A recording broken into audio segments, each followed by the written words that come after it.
what is the National Orientation Agency doing to sensitize the people in a way that they can understand what is actually the message that the government want to pass to them? And I believe that you are standing in between the people and the government, in that the people can Yes, also that send is message to the government through you. Is it correct? that's why my opening statements, when I just gave a brief about the mandate Oh, of the agency, I said we okay. act as a feedback channel, and I Mhm. broke that one down. We stand between the people and the government. That's why Mhm. we act as a feedback channel. Thank you so much for that. That is it's a very interesting agency, as it were. Now, Yes. what is the agency doing in the practical sense of it to sensitize? I know you have mentioned some before, but I want you to reinforce some of this work that you are doing to help the people to understand the message from the government and then pass the message back to the government through you. Yes, you see, our job is omnibus. Omnibus in the sense that apart from the main one, which I've just broken down because we have our functions, we have our objective, but which I just broken down to sensitization and education of citizens on government policies, programs, and activities, and then to sufficiently mobilize them to support same. They are now talked of that feedback channel. You see, every situation, like I said, we have offices in all the local government areas. I'm using Edo State as a case study. 18 local government areas, we have officers who are well seasoned. They have been trained, they know their onions, and they are sourced indigenously. In other words, they are indigenous of their immediate environment, the local government areas where they are serving. Let me go to Edo Central, for example. The officers we have there are all ace and sons and daughters.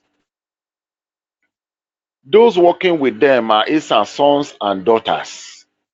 So communication is not a problem when it comes to communicating this education, this sensitization to the people.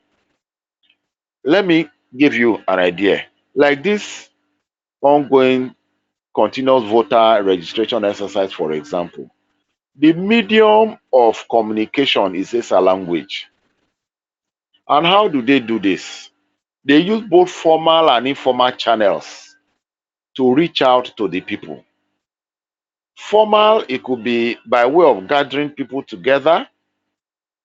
Informal, it could be, at least, in every community, for example, you have rest days where the Eunoge, for example, will gather people, that's the day they settle intra disputes, family quarter disputes. And then we seize on that platform.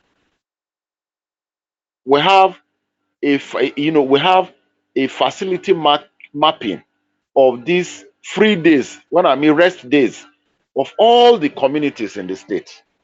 And so our officers go there. The medium of communication, of course, will be a language to tell them, oh, it is a registration. We tell them who and who is qualified to register, where to go to register, what you need to do to take along to register, and then the venues and the time for registration. And that is only Nigerians who will register. That is one. Let me use in 2020, for example. Nobody expected COVID-19. The national orientation sufficiently informed the people, educated them on what COVID-19 is, the symptoms, what to do, and where to go to referrals, the non-pharmaceutical interventions. All these ones were broken down in local dialects, supported with IEC material done in these local dialects sufficiently. Not just that one, it could be health, it could be education, it could be agriculture, in every sector, in every facet of human life or endeavor. We are there. Like population is coming next year, the National Population Commission. We're equally sensitizing Nigerians.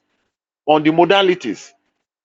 INEC has introduced new, had digitized election, the voting system elections.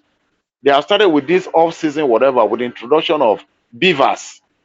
We have equally, we are communicating this to the people to bring them up to speed with the current realities of the voting procedure for next year.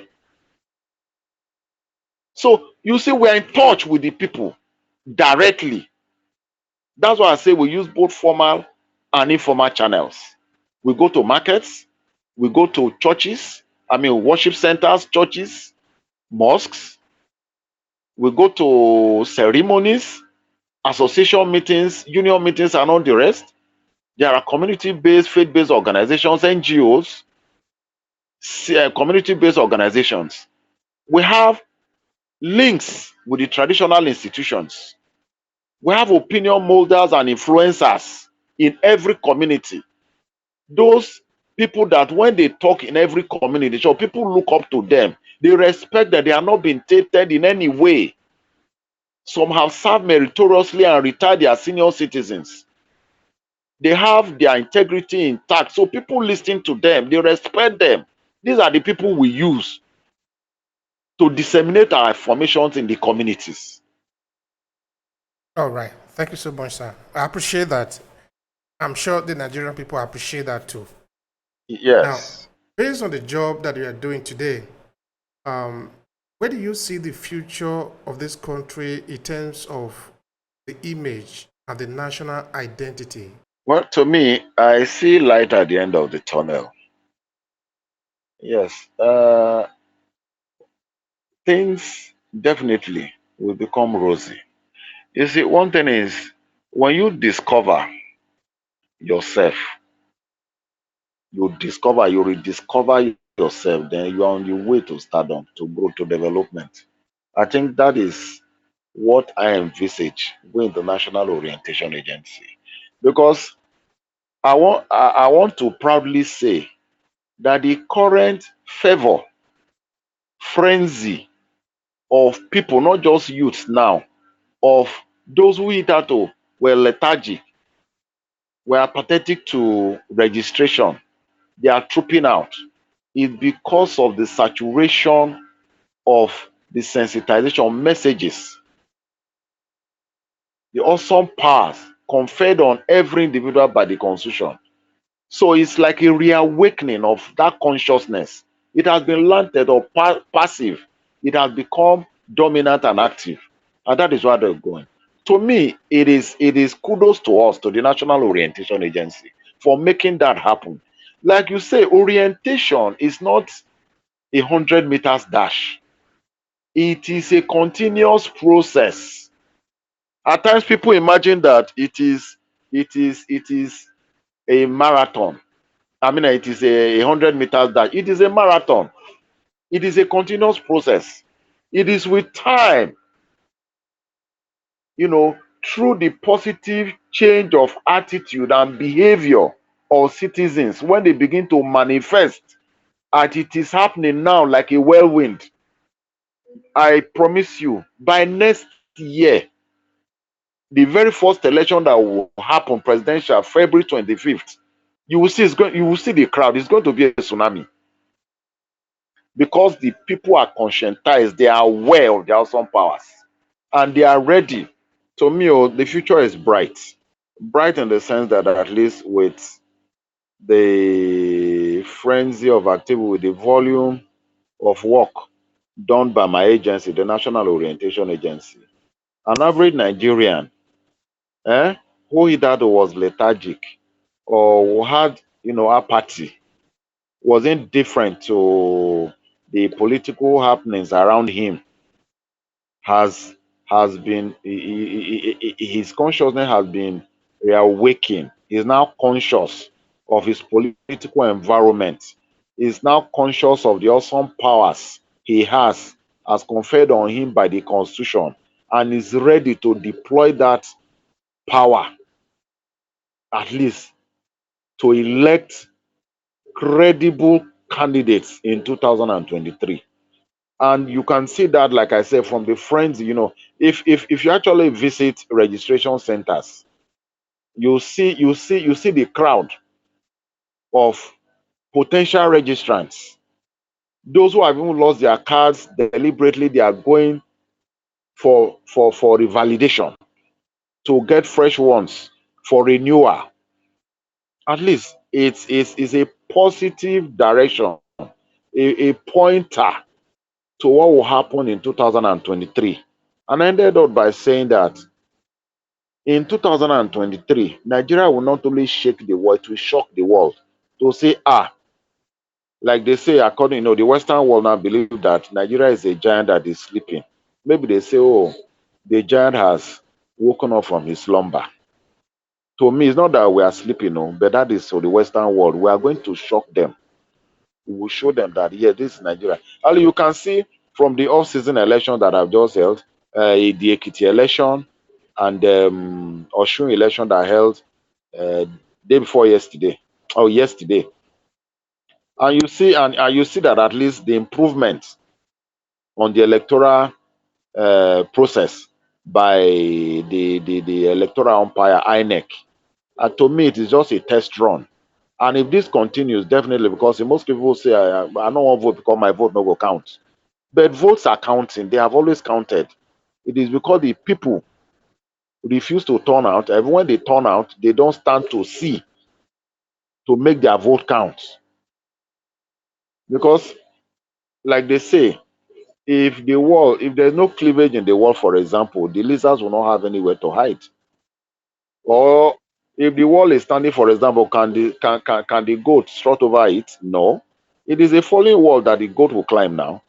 So when the people, that is the same time that when the people know that, like, they are aware now, they are awake, they know that with this my card, I can do wonders. At least even those seeking elective offices, not even those who are there, they are sitting tight. They are arranging themselves, you understand, because it is no longer business as usual. And that is the truth. And it is still not going to be business as usual in next year's election. Things have changed. Yes, the narrative definitely has changed. And the National Orientation Agency has contributed positively, magnificently, to effect that change, to make that impact. Now, what would be your final thought here to conclude the conversation?